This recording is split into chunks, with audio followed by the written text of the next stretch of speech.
வணக்கங்க. நம்ம இன்றைக்கி வந்து பீஸ் புலாவ் எப்படின்னு பார்க்கலாம். பச்சை பட்டாணி புலாவ் எப்படின்னு பார்க்கலாம் இன்றைக்கி. நான் அதுக்கு வந்து குக்கரில் கொஞ்சம் ஆயில் ஆட் பண்ணியிருக்கேன். நீங்கள் நெய் ஆட் பண்ணுறதுனால ஆட் பண்ணிக்கலாம், இல்லாட்டி ஆயில் ஆட் பண்ணுறவங்க ஆட் பண்ணிக்கலாம். எண்ணெய் கொஞ்சம் நல்லா காயிட்டோங்க. எண்ணெய் நல்லா காஞ்சதுக்கப்புறம் சீரகம் போட்டிருக்கேங்க. சீரகம் பொரியட்டும். ஒரு பிரியாணி இலை, ஒரு பட்டை சின்ன அளவு போதும், 2 கிராம்பு போட்டுக்கிறேன், 2 ஏலக்காய் போட்டு நல்லா பொரியற அளவுக்கு நம்ம ஃப்ரை பண்ணிக்கலாம்.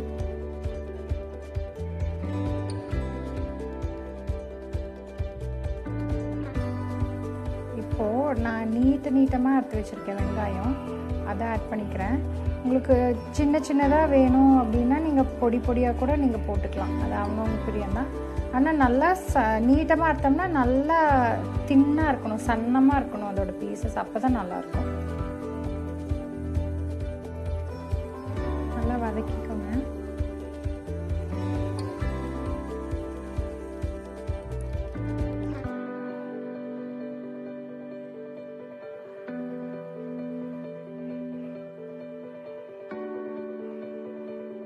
நல்லா வதங்கினதுக்கப்புறம் நான் 2 பச்சை மிளகாய் போட்டிருக்கேன், கொஞ்சம் கரம் மசாலா,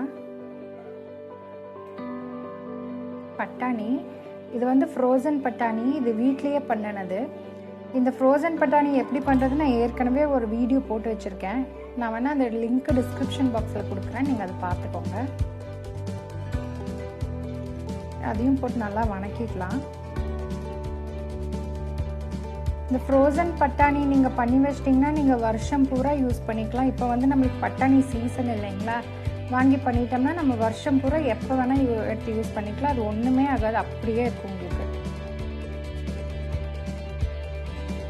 இப்போது நான் இதில் வந்து பாஸ்மதி அரிசி போட்டிருக்கேன், 1 கப் அரிசி.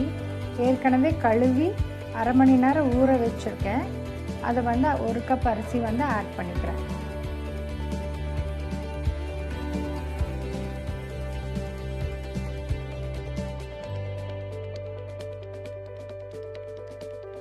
இதை லைட்டாக ஃப்ரை பண்ணிக்கோங்க. இது மெதுவாக ஃப்ரை பண்ணிக்கோங்க, அரிசி உடையாமல் ஃப்ரை பண்ணிக்கோங்க. இப்போது இதுக்கு தேவையான உப்பு,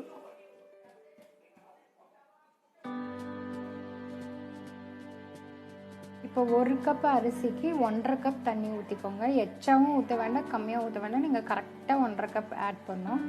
எந்த கப்பில் 1 கப் அரிசி எடுத்தீங்களோ அதே கப்பில் 1.5 கப் தண்ணி எடுத்துக்கோங்க.